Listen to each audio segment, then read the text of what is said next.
تهران سال 1319 پسری در خانواده مرفه متولد میشه. پدر و مادرش اونو برای تحصیل به اروپا میفرستن.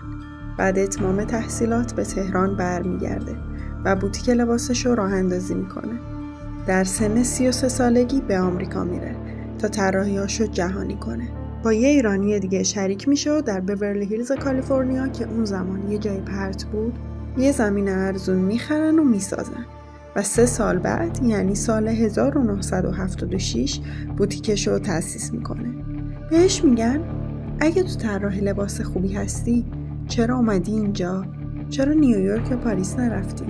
میگه چون توی لس آنجلس آدمای پولدار زیاده اما لباسای مسخره میپوشن. میخوام به همینا لباس بفروشم. کم کم فروشش بیشتر و بیشتر میشه، طوری که از ایالتهای دیگه هم مشتری پیدا میکنه.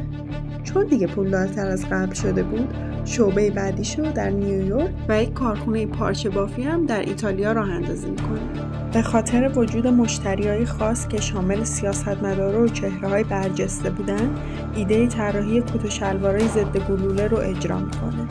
بیژن پاکزاد، طراح ایرانی خالق برند بیژن، نامی ماندگار که با طراحی‌های خود قلب ثروتمندان جهان رو تسخیر کرد.